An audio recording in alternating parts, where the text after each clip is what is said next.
Hey, it's Laniustron. Today I've decided to leave the wasteland behind and venture underground to explore the mysteries lurking in the shadows of Metro.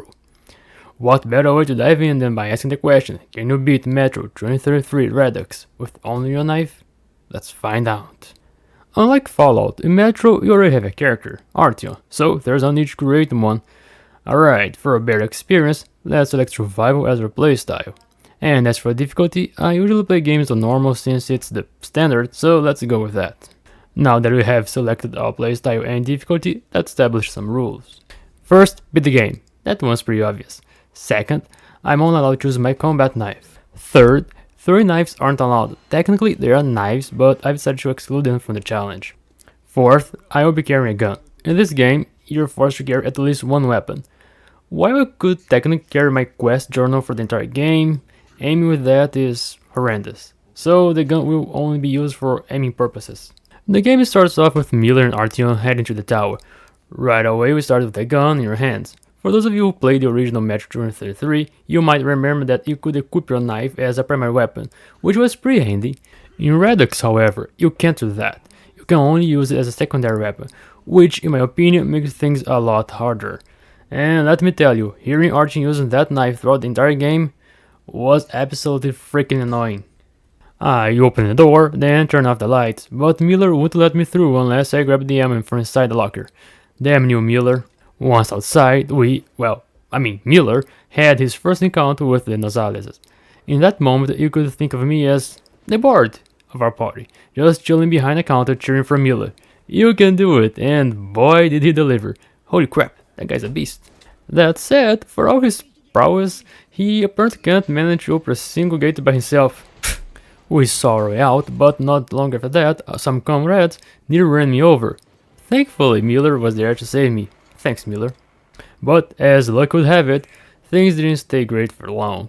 A horde of Nasales swarmed us, and when they decided to attack, I tried my best to stay behind someone and let them do the heavy lifting. Heck, I used my knife. But of course, I got knocked out and was saved by the script. 8 days earlier, I woke up in my room staring at that sick wall, but of course the vibe was ruined when basic preset NPC showed up asking me to head out and make friends. Oh, and I turned off the lights, electricity bills were expensive. Next, I said hi to stranger number 1, and then Dad made an epic entrance. He's so cool, he even brought me a present. Spasiba. But of course, our heartfelt moment was ruined by more disgusting creatures showing up to crash the party.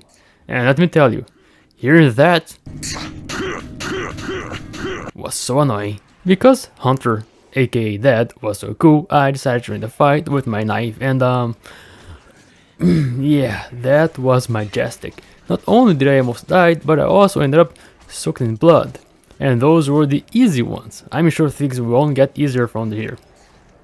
I was so excited. One epic run later, and the station was destroyed, but fret not, Hunter assured me he'd take care of everything. In the process, he handed me his dog tag just in case he didn't make it back. He didn't, and now the game truly begins.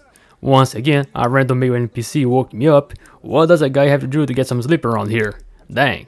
I grabbed my stuff and headed out. On my way up, I couldn't help but notice how cozy, friendly the people were.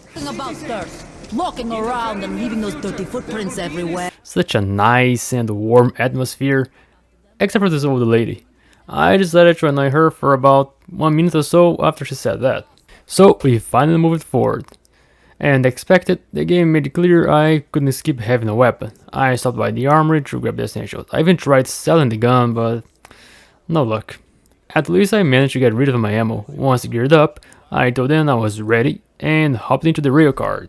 And let me tell you, rail cars in this game are far from a joyride. Honestly, it'd be safer walking. Oh, if only random male NPC had been right.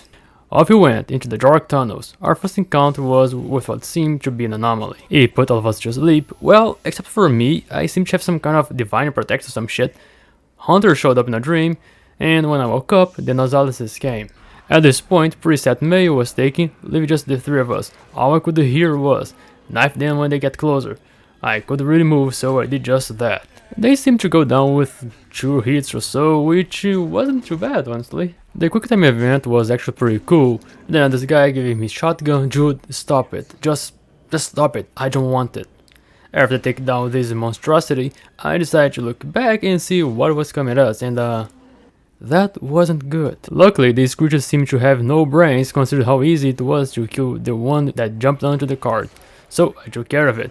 Then things went south. I lost my balance and fell off the wagon. Artyom, being the clever man that he is, managed to survive by hiding, which, to my surprise, actually worked. Afterward, I made a run for the station where the big boys unleashed their beautiful and majestic flame to wipe out the rest. Simply majestic. Then we drank vodka, probably.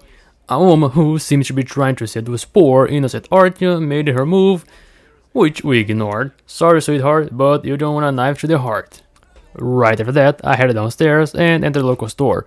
I saw the shotgun I had, bought more medkits and filters, and then sold all my ammo. Next, this little brat asked for money, which I refused. However, I did hand some cash to this shady fella. He seemed trustworthy enough. I later met another shady individual who introduced himself as Bourbon, and we head out together. Honestly, I never realized until now how easily Artyom seems to trust people. It's kind of fascinating.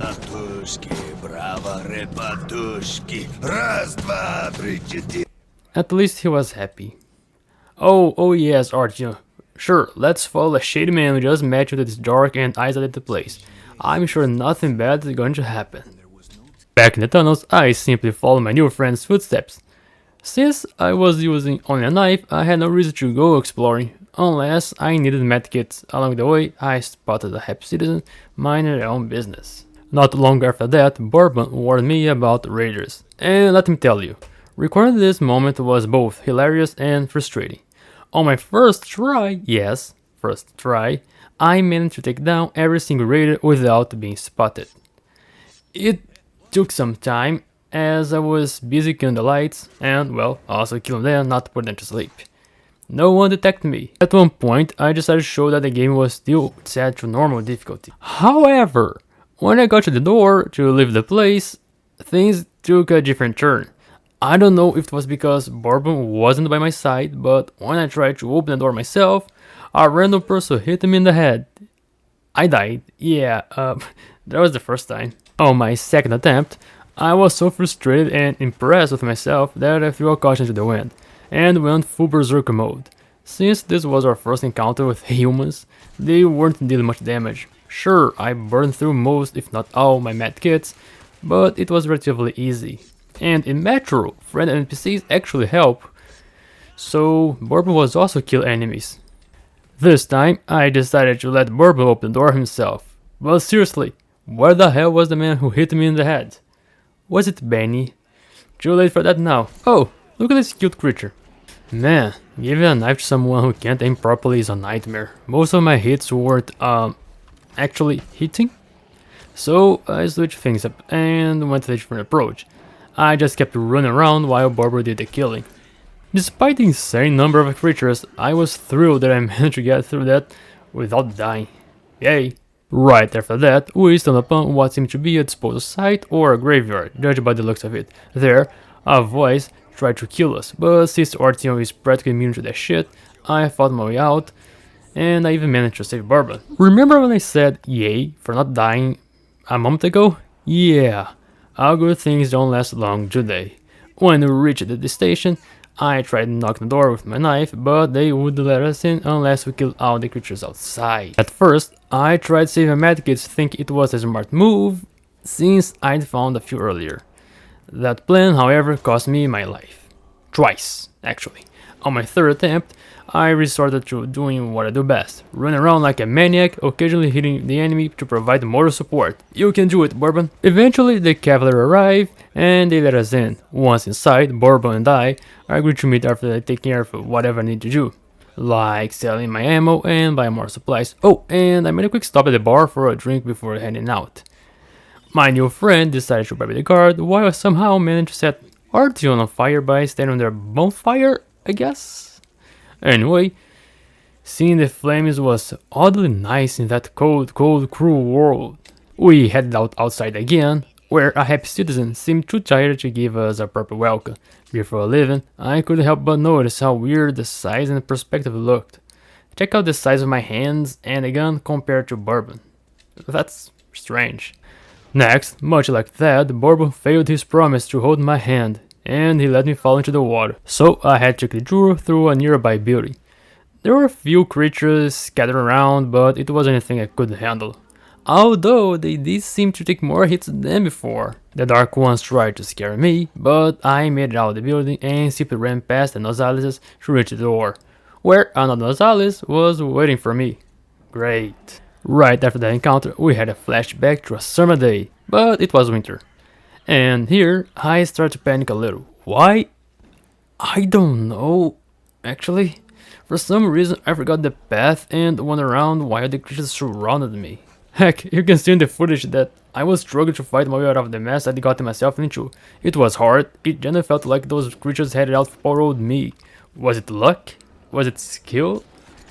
Was it a miracle? I don't freaking know. All I know is that I somehow managed to get past them. My mask broke, I was out of medkits, and I didn't dare to look back to face my doom. How the fuck did I survive that? It's me. Well, eventually I found another mask just in time to save me, because a few more seconds and I'd have been a goner. Abusing my luck, I ran past the demon like it was nothing. After that, I went around for a bit looking for supplies, but all I could find were bullets and filters. Not long after that, I stumbled upon a key to open a safe inside this little building over here. Ouch. Inside the safe, I found 5 medkits, and with those, I was ready for action. I regrouped with my friend, and together we fought off more monsters with relative ease. I even managed to pull it off my first try. Then the demon I ran past earlier opened the gates for us, and down the hole we went. That environment was amazing. The glowing green fungus, the miniature getting bourbon, it was quite a trip. My way down there was straightforward. Head through the air vent on the left, kill the lights, and take out the guards. Since one of the guards didn't seem to be moving, I hit the wooden surface to draw his attention, and that did the trick. I even took down a guy who was just minding his own business watching TV. At this point, I missed my knife attack, and other guards were suddenly on high alert. They didn't know where I was, but they were definitely searching. Instead of brute forcing my way through, I discovered a nifty little maze made of boxes. That led me straight to the door.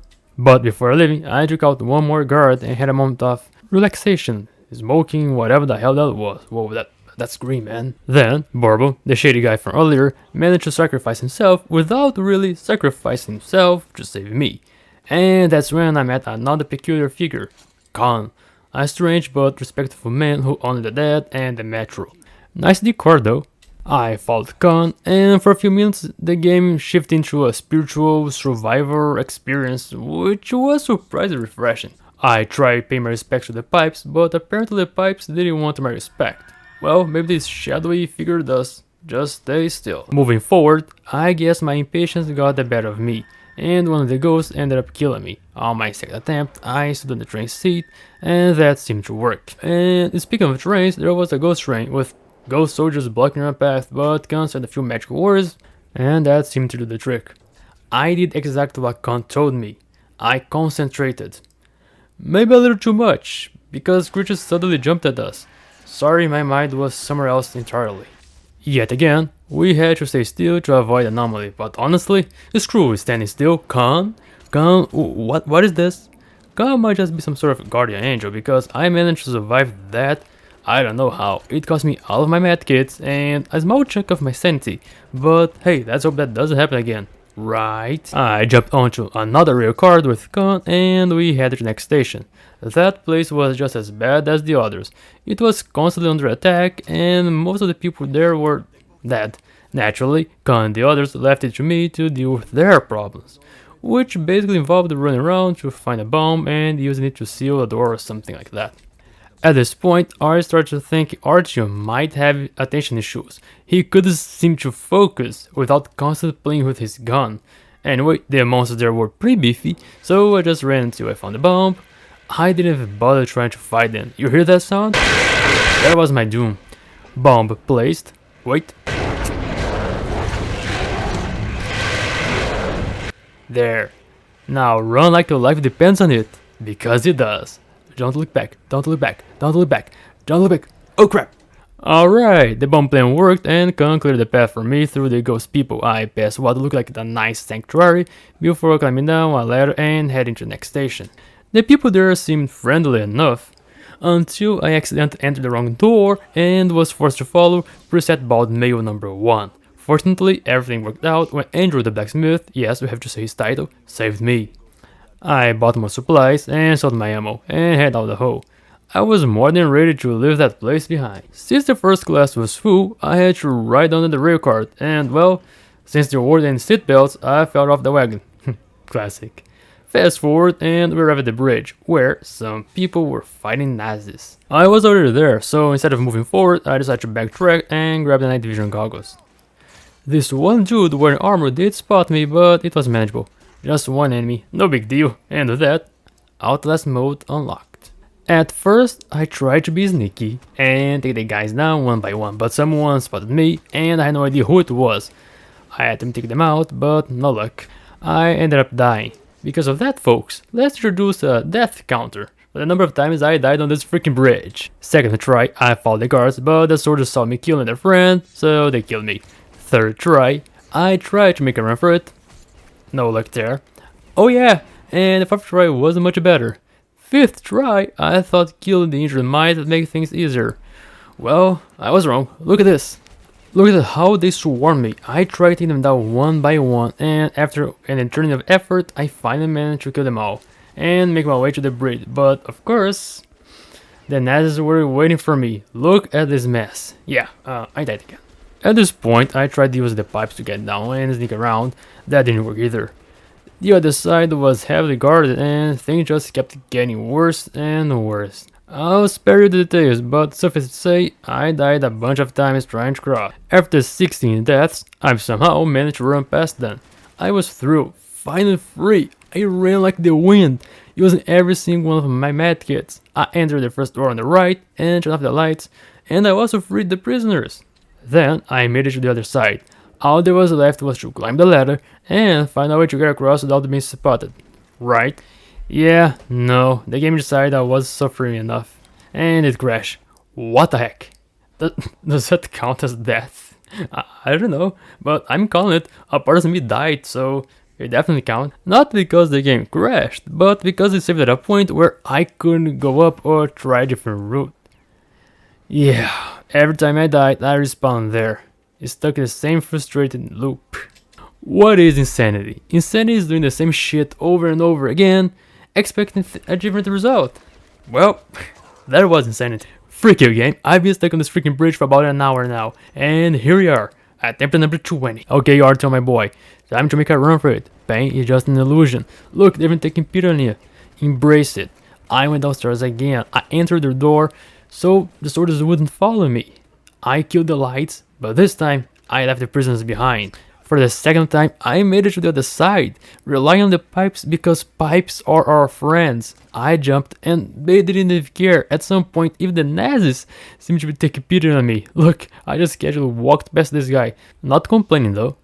And then there it was. Yes, a door. I did it after 20 tries. Wait, there's another door? Okay. Finally, I never thought I'd be so happy to get hit in the head. Oh no. 2 of my friends saved me, and after going through hell, the next assignment was a trolley fight. It was the first time the game forced me to use a weapon other than a knife. On my first try, I refused to use the damn thing. I had nothing but happy thoughts, but those weren't enough. So yeah, I had no choice but to use the weapon. That's right, folks. No, you cannot beat Metro 2033 Redux with only your knife. After the brutal deal though, I was determined to finish the game. I only died once during that fight, and I won't lie, it felt good. Take this, you bastards! We left the trolley behind and jumped onto another cart. It was yet another moment where the game forced me to use a gun. I prayed to whoever was listening and hoped for the best, and it turned out well. Alright, okay. Oh, by the way, I found a piece earlier and I thought it was better to aim with it than the other gun. Sure, my aim was still terrible, but a bit better, I hope. Right after that, we had another encounter with the Nazales. They were much easier to deal with than the Nazis. Take 4 hits to kill. Doable. Sadly, one of them took my new friend, leaving me alone once again. I guess Artyom has all the lucky Metro, huh? I entered yet another hole and was tasked with protecting yet another station. Some sort of boost knocked most of us out, and when I woke up, the creatures were coming. It was too hard though. It really wasn't. Sure, my allies died, but they managed to take down a few monsters in the process. The creatures were taking 4 hits to kill, but after everything I've been through, I deserve that break. Saved by the script once again, the post hit me a second time. I grabbed the cassette tape and promised to share the message. After that, I ran. There was no point in staying there to fight those things. Next, I found a kid.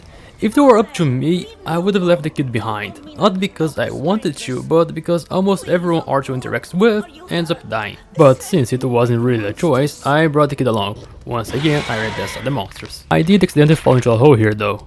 That section was pretty simple, just avoid falling into any holes and you're good. The kid saw the sky, and I used my knife to knock out some barrels, and there it was. I delivered him safely to his mom. After that, I bought more supplies and sold my weapon, keeping only the revolver. Unfortunately, I couldn't find a bullet exchange anywhere. Outside, the area was crawling with Nazis and demons. I did my best to sneak past them, but clearly sneaking isn't in my dictionary. When I finally made my way forward, I entered through the back, or rather roof, since I climbed up the ladder and all. Anyway, DJ Archer played the tape, and I entered the building. At this point, my frustration was mounting. I was struggling to be stealthy so much that a demon swooped in out of nowhere, grabbed me, and dropped me from such a height that I didn't survive the fall. My frustration only grew. I was trying to brute force my way through over and over again. And I'm not just talking about to live in the building, the whole area was a nightmare, especially in the parking lot, where I had to watch out for Nazis and demons. The demons weren't been around either. One grabbed me and dropped me into this tiny spot where I got stuck. Couldn't move, and yep, I ended up dying. Eventually, I decided to make a run for it, and holy crap, that worked? Why didn't I do it earlier? Almost bleeding to death, Uma showed up to save the day, but unlike the others, he stayed on the other side of the bars. Probably aware of the fate of everyone who sticks too close to me. Anyway, the back station was surprisingly easy. Thanks to the night vision goggles, it was even easier. I was trying to be sneaky and doing so well. I was patient, becoming one of the shadows, until someone saw me killing a guy in a corner. Crap. They went on high alert. Luckily, they weren't as tough as the enemies outside, so rushing in turned out to be surprisingly easy. Even I was surprised, but hey, no complaints, take the win. I found my way out, and I met back up with women. At this point, I was already pissed off, and the drug ones were giving me all the more reason to want to destroy it. And then, finally, police. A place to sell ammo, buy supplies, and talk to Miller. I never realized Miller's expression could be so bittersweet, a mix of a sad looky with a happy smile. After a drink with Miller, I decided to head out to the bar for more drinks. Was I supposed to attend to an important meeting? Oh, okay, no one needs to know I was drunk, okay. Okay, Miller opened the doors for me, and once again I was outside. It was a beautiful day, a perfect day for recording. Nothing could ruin it for me. Wait, what the hell just one shot me? Oh, it's going to be like that, huh? I made my way to the front of the library, faced with two choices: become a demon's breakfast or survive an endless wave of starving monsters until Miller arrived. Well, I was in the mood to be a demon's main dish, so Kilo Nasales it is. I kept fighting then until I reached the point where it just wasn't worth it anymore. Back to the good old strategy, run until the cavalry arrives. I have no idea what my brother was thinking, but look, Miller seemed to be handling things just fine. Inside the library, the game once again forced me to use a weapon, and honestly, I call it BS on this. Sure, the door didn't break with my knife, so I tried using a throwing knife. But that didn't work either. I had no choice but to use my pistol. While some doors can break, this one couldn't. It was a bummer. But technically, the knife on the playthrough had already ended during the trolley fight. Nothing I could do about it now. And not too long after that, the game forced me to use a weapon yet again. Come on, game, if only the throwing knife worked. A demon attacked my friend over here, yet another reminder to not become friends with Artyom unless you have a death wish. Down into the depths of the library, I went where I encountered my least favorite enemy in the game, librarians. I hate librarians. This whole chapter wasn't hard, but those librarians were everywhere trying to jump scare me. When I got to the elevator, a demon tried to kill me, but then librarians saved my life.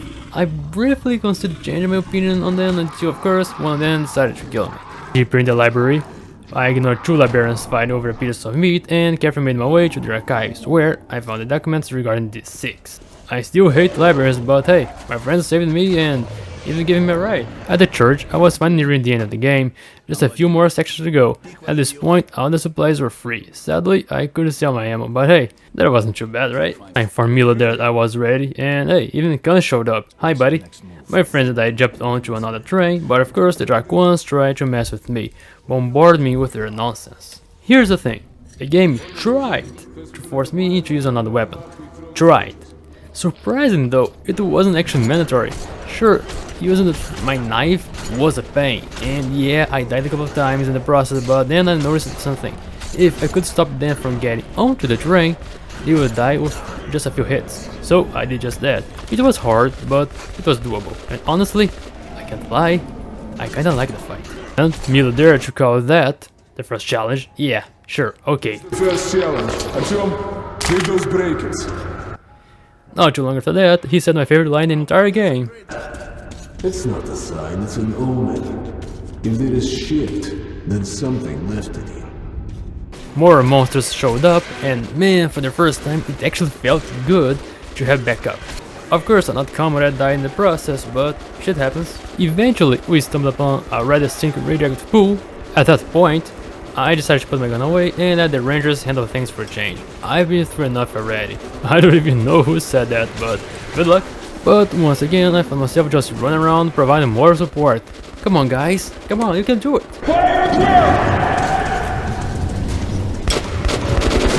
What?